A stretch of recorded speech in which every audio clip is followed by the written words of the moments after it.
రామదాస్ మండలం తోటాడ గ్రామం పంచాయతీ నేను తాండ్ర రంగారావు అయినటువంటి నేను పత్రికా విలేకరులకి నా మనస్ఫూర్తిగా నమస్కారం తెలియజేసుకుంటున్నాను. అయ్యా, నేను చెప్పవలసింది ఏమనగా 121 సర్వేలో 200 ఎకరాలు ఇనామీ భూమి అంటే జిరాయితీ ఓన్లీ వాటాడ, ఐతువరం, గోపీనారం, మాసాయపేట జిరాయితీ భూమి. మఠం భూములు ఉండొచ్చు, కానీ ఈ 121 సర్వేలో మఠం భూములు లేవు. ఈ 121 సర్వేలో 200 ఎకరాలు రైతులకు చెందినవే. 1994లో సర్వే చేసేటప్పుడు 1000 మంది రైతులు దాటి ఉన్నారు. 2021లో సర్వే చేసేటప్పుడు కూడా 1600 మంది రైతులు దాటి ఉన్నారు. దాన్ని పరిశీలనలో తీసుకొని దీన్ని జిరాయితీ భూమిగా నిర్ణయించి మా రైతులకి న్యాయం చేస్తారని కోరుతున్నాం.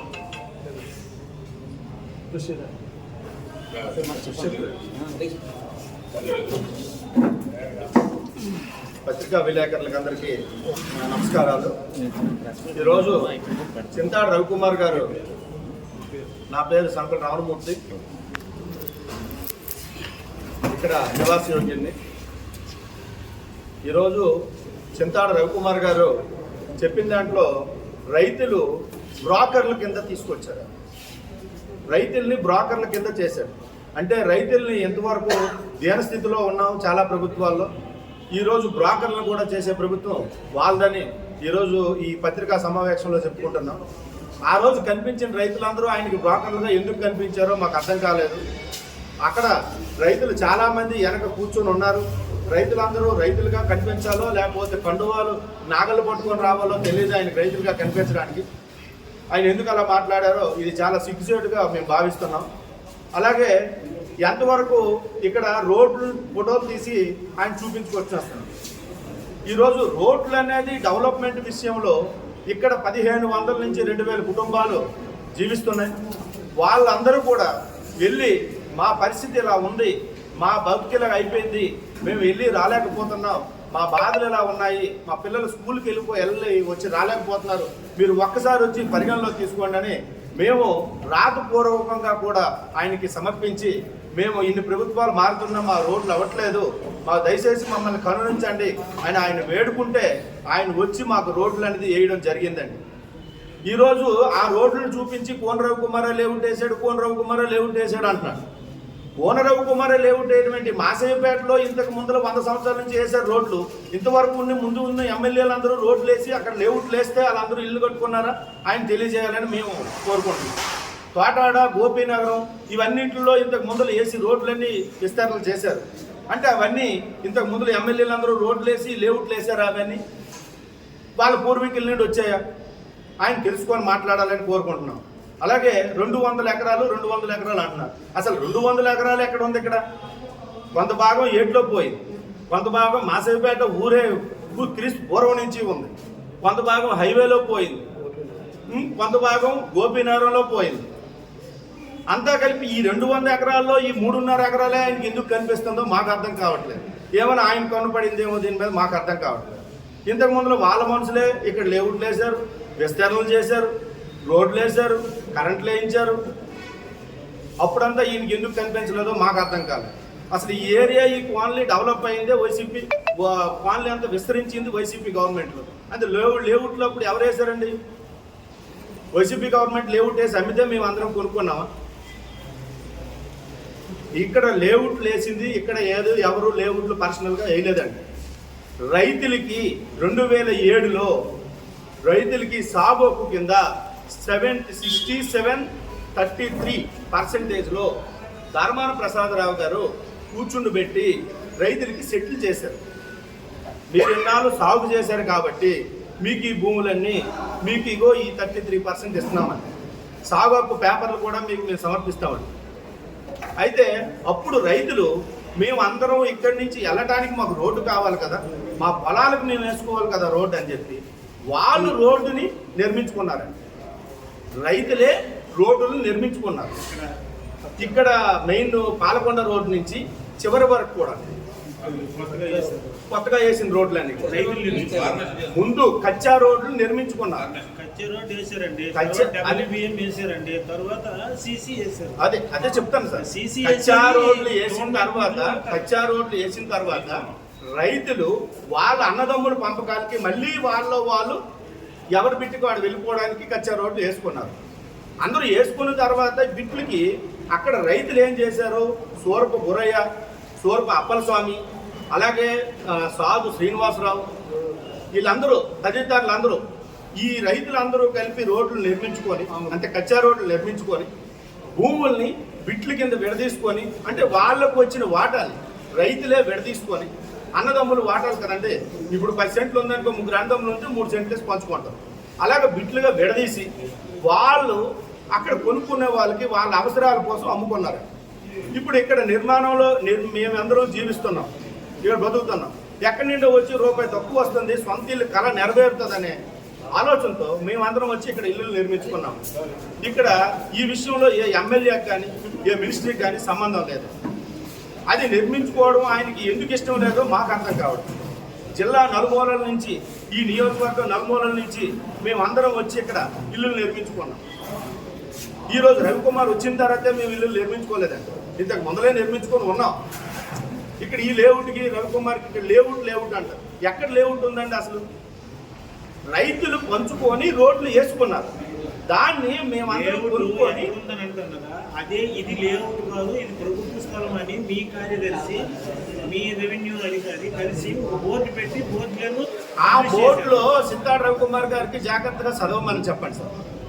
బోర్డులో ఏమి రాసిందండి, ఇది అక్రమ లేఅవుట్ అంతే తప్ప ప్రభుత్వ భూమి అని అవి రాయలేదండి. మీరు చూడండి, ఇది అక్రమ లేఅవుట్. అక్రమ లేఅవుట్ అంటే రైతులు వేసుకున్న రోడ్డుకి అప్పుడుండి ప్రభుత్వం ఆవిడకి ఇచ్చిన సజెషన్స్ ప్రకారం ఆ బోర్డు ఈ రోజు పెట్టింది కాదండి. ఆ బోర్డు ఎప్పుడు పెట్టింది? 2022-23లో బోర్డు పెట్టిందండి. అప్పుడు ఎవరు పెట్టించారండి ఆ బోర్డు? ప్రభుత్వ ప్రెజర్ వల్ల వాళ్ళు వెళ్ళి అక్రమ లేఅవుట్ అని పెట్టారు. కానీ ప్రభుత్వ భూమి అని కానీ ఎండోమెంట్ భూమి అని కానీ ఎక్కడైనా బోర్డు పెట్టిందా? మేము ఆయన సూటిగా అడుగుతాం, దానికి సమాధానం ఆయనే చెప్పాలి. ప్రభుత్వ భూమి అని ఎక్కడ పెట్టలేదు కదా, అక్రమ లేఅవుట్ అన్నది. అంటే రైతులు వాళ్ళు పంచుకుంటే అక్రమ లేఅవుట్ అవుతుందండి. అది లేఅవుట్ కింద ఎక్కడైనా ఫార్మేషన్ చేసామా? ఎవరికి కావాల్సినప్పుడు వాళ్ళ కరెంటు పోల్స్ మేము వేయించుకున్నాం, సొంత డబ్బులు కట్టి వేయించుకున్నాం. లేఅవుట్ అయితే ఎవరో ఒకరే వేస్తారు కదా, సొంత డబ్బులు కట్టి నాకు 2 పోల కాంత నేను వేయించుకున్నాను, ఆయనకి కావాలంటే ఆయన వేయించుకున్నాడు, ఇంకోటి కాంత ఇంకోటి వేయించుకున్నాను. ఇక్కడ ఎవరు లేఅవుట్ ఫార్మేషన్ అనేది ఈ ఏరియాలో లేదు. అందులో ఈ రోజుకి ఇన్ని సంవత్సరాల్లో 2014 నుంచి 19 వరకు ఆయన రవికుమార్ గారు పరిపాలించినప్పుడు ఈ భూములు ఎక్కడే ఉన్నాయి, ఈ ఊర్లు ఎక్కడే ఉన్నాయి. మళ్ళీ ఇప్పుడు 2024 నుంచి ఈ భూములు ఎక్కడే ఉన్నాయి. రోజులు మారుతున్న కొద్దీ డెవలప్మెంట్ పెరుగుతుంటుంది, విస్తరణ పెరుగుతుంటుంది. ఈ విస్తరణలో భాగంగా కొంతమందికి తక్కువగా వస్తుందని ఆశపడి అందరం సైట్లు కొనుక్కున్నాం, ఇల్లుని కొట్టుకుంటున్నాం. మేము కొన్ని అన్ని దగ్గర రైతుల దగ్గర మాత్రమే కొన్నాము. ఈ రైతుల డాక్యుమెంట్స్ అన్ని మీకు సబ్మిట్ చేయమని చేస్తాము. మేము ఏ బాబాజీ దగ్గర కొనలేదు. ఇక్కడ బాబాజీ భూమిలో ఉంటే ఆయన లేఅవుట్ వేసుకుంటుంది. కానీ ఆయనకి ఎంతో కొంత భూమి అనేది 1 ఎకరా 80 సెంట్లో, 1 ఎకరా 90 సెంట్లో, 2 ఎకరాల్లో ఉండొచ్చు. బట్ అదేంటి 2007లో ఆయన సెటిల్మెంట్ చేసిన తర్వాత బాబాజీకి వచ్చిన భూమి అంతా, ఈ భూమి ఇవ్వండి, ఇవన్నీ కూడా ఇక్కడ ఉన్నవి, ఇవన్నీ ఆయన ఎప్పుడో అమ్ముకోవడం జరిగిపోయింది. ఆయనకు వచ్చిన వాటాని ఆయన ఎప్పుడో అమ్ముకోవడం జరిగిపోయింది. ఆయనకు వచ్చిన వాటా రైతులకి ఇవ్వగా మినహాయించిన వాటాన్ని ఆ బాబాజీ ఎప్పుడు 2016-17లో ధర్మాన ప్రసాదరావు గారు రెవెన్యూ మినిస్టర్ ఉన్న టైంలోనే సెటిల్మెంట్ జరిగిన తర్వాత ఆయన అప్పుడే 2008, 2009, 2014 లోపే ఆయన అమ్ముకోవడం జరిగిపోయింది. ఇది మీకు కావాలంటే ఆ డాక్యుమెంట్స్ కూడా మా దగ్గర ఉన్నాయి. ఆయనకి ఇక్కడ ఇంకేం భూమి ఉందండి? మిగిలిన రైతులు అవసరం వచ్చినప్పుడు అమ్ముకుంటున్నారు, అన్నదమ్ములు పంచుకుంటున్నారు. పెళ్ళిళ్ళు, పేరంటకాలు, ఆడపిల్లల పెళ్ళిళ్ళకి సంబంధించి అమ్ముకుంటున్నారు. ఇక్కడ ఆయనకి భూమి ఉంది అదే అనుకోండి. ఎంతవరకు ఒక రోడ్డు డెవలప్ చేస్తే ఒక ఏరియాని మీకు ఇప్పుడు కొన్ని ఇల్లు వచ్చాయి అనుకోండి, రోడ్లు డెవలప్ చేసే చేయమని వెళ్తామా లేదా? ఎమ్మెల్యే దగ్గరికి కోరుకుంటామా లేదా? మేము అందరం సేఫ్గా వెళ్ళి రావాలనుకుంటామా లేదా?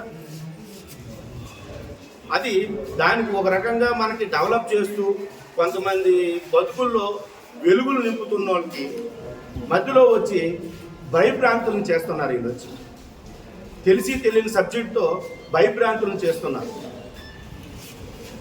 ఇక్కడ రవికుమార్ గారికి కావాలంటే ఇక్కడే ఎందుకు కొనుక్కోవాలండి? ఆయన కొనుక్కోవాలనుకుంటే ఎక్కడైనా కొనుక్కుంటారు కదా. ఆయనకి ఎక్కడైనా భూములు కొనుక్కోవచ్చు కావాలనుకుంటే. ధర్మం ప్రసాద్ టైంలోనే ఇక్కడ సెటిల్మెంట్ జరిగింది. వైసీపీ గవర్నమెంట్లోనే ఇక్కడ అపార్ట్మెంట్లు లేసాయి.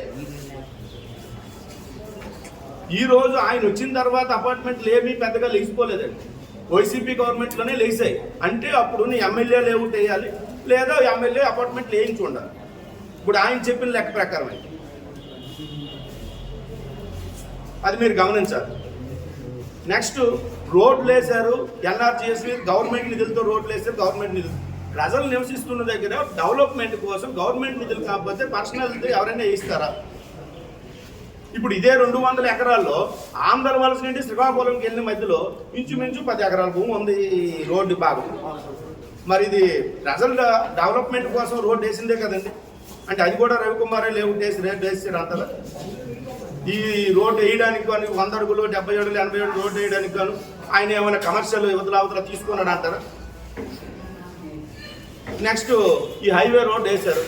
ఈ హైవే రోడ్డు ఇందులోనే ఇంచుమించు అది ఒక 10 ఎకరాలు, 23 ఎకరాలు, అదే 23 ఎకరాలు 22 ఎకరాల దగ్గర అది ఉంది.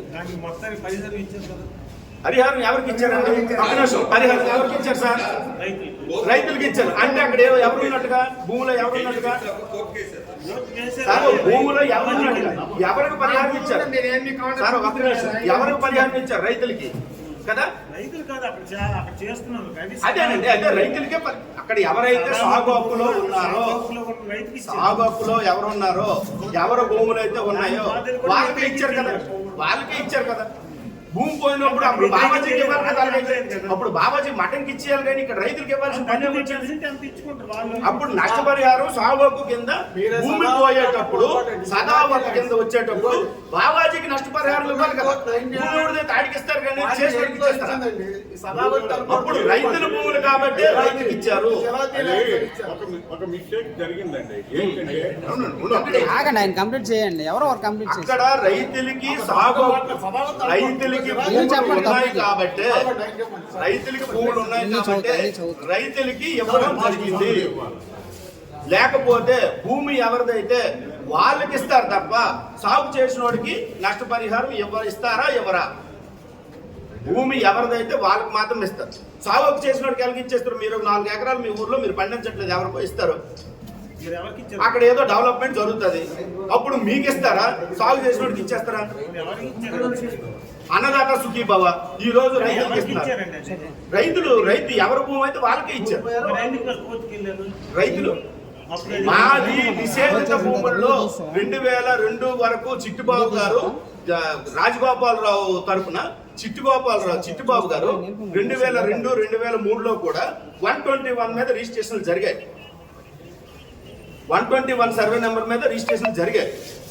ఇక్కడ రిజిస్ట్రేషన్ జరిగినప్పటికీ కూడా అంటే ఇవి అసలు భూములు అమ్ముకోలు కానీ కొనుగోలు కానీ జరగదన్నారు. జరగడానికి వీలు లేనప్పుడు ఈ రెండు అసలు ఔరంగజేబు భూమి ఇచ్చారన్నారు. ఔరంగజేబు టైం నుంచి కూడా అది రిజిస్ట్రేషన్ జరగకూడదు కదా. ఆ సర్వే నెంబర్తో ఎందుకు రిజిస్ట్రేషన్ చేశారు? ఇప్పుడు 121లో 1986 తరువాత రిజిస్ట్రేషన్ కాలేదని పెద్ద ఆయన చెప్పారు. మీరేమో 2002 వరకు 121 ప్రకారంగా రిజిస్ట్రేషన్ అయ్యాని మీరు చెప్పారు. 121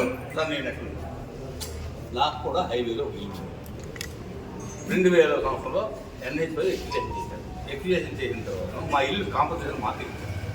కావాలంటే ఆ కాంపన్సేషన్ అమౌంట్ తెచ్చిస్తాను. నాకు 2,50,000 కాంపన్సేషన్. అయితే మేము తెలిసాం ఏంటి 24 కంటే 86లో మనకి తగాదేలాగా అవుతున్నాయి, మన ఎక్కడికి ఇప్పుడు మన కష్టాలు ఎదుర్కోవడం ఏంటనుకోని మేము అప్పుడు ఎవరో మన కలెక్టర్ దగ్గరికి వెళ్ళాం. ఇప్పుడు ప్రజెంట్ ఎవరంటే ఆయన విజయానంద దగ్గరికి వెళ్ళాం సార్. మేము ఆడపిల్లలతో చదువుకొని ఉన్నాం, ఉద్యోగాలు లేదు సార్. మేము ఇల్లు తీసుకొని మా జీవనం మేము సాగిస్తున్నాం. మరి మా కాంపల్సరీ ఎలా పోతుంది సార్? మీరే కదా అవసరం వాళ్ళే కట్టిస్తారు మా ఇల్లు కట్టే. అప్పుడు ఆయన మాకు సహాయం చేశారు. మాకు ఆల్రెడీ హైవే వాళ్ళని ఏ యాక్ట్ తెచ్చారో కానీ మాకు 6 కోట్లు అవార్డు ఇచ్చింది మా కొత్త రోడ్డు దగ్గర ఉన్నప్పుడు. ఎక్కడ జోగు చెట్టు మిగిలించి ఇచ్చారు. అప్పుడు కూడా నిషేధ భూముల నుండి మళ్ళీ తొలగించి రిజిస్ట్రేషన్ 2001, 2002, 2003లో జరిగాయండి. రిజిస్ట్రేషన్ 121 సర్వే నెంబర్ మీద రిజిస్ట్రేషన్ జరిగిన డాక్యుమెంట్స్ కూడా మీకు మేము సబ్మిట్ చేస్తాం. అంటే అవి డాక్యుమెంట్లు అది ఆయన ఎంతవరకు ఏమంటాడు, కొనుగోలు అమ్ముగోలు జరగవు అంటాడు. జరగకుండా సబ్ రిజిస్టర్ ఆఫీసులో అదే సర్వే నెంబర్ మీద ఎలా రిజిస్ట్రేషన్ జరిగాయి ఏదండి? ఏటువంటి నెంబర్లు ఇప్పుడు వేస్తారు? ఏటువంటి నెంబర్లు కాదండి, 121 సర్వే నెంబర్ ఆయన చెప్పిన సర్వే నెంబరే. మీరు 1986 తర్వాత జరగలేదు అన్నారు, 2002లో జరిగాయి అన్నది ఎలా జరిగాయి అనేది నా ప్రశ్న. అంతేగాని మీరు దానికి ఏదో నాకు 6 కోట్లు అమౌంట్ వచ్చింది, 3 కోట్లు వచ్చింది, అది గురించి రైతులు అనుభవిస్తారు. అంటే గురుగారు వచ్చేది రైతులు అనుభవిస్తారు, రైతుల కోసం వచ్చింది అది. అవును, అక్కడ ఉన్నారు కాబట్టి పొజిషన్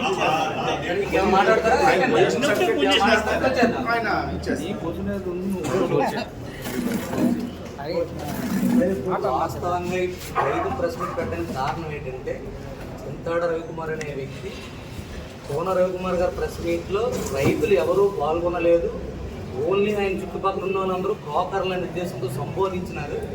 ఆయన ఆ పాదాన్ని ఎందుకు ఎత్తారో మరి ఆయనే చెప్తుంటాడు. నేనల్లా అమెరికాలో చదివినాను, నేనల్లా స్టేట్ ఫస్ట్ వచ్చినాను, సెకండ్ వచ్చానండి. కానీ ఆ పదాన్ని ఏంటంటే రైతులను ఏంటంటే ఆయన బ్రోకర్లుగా వర్ణించడం అనేది ఆయన ఏంటంటే దాన్ని ఏంటంటే రిటర్న్ తీసుకొని ఏంటంటే దానికి ఆయన ఏంటంటే చెప్పాలి.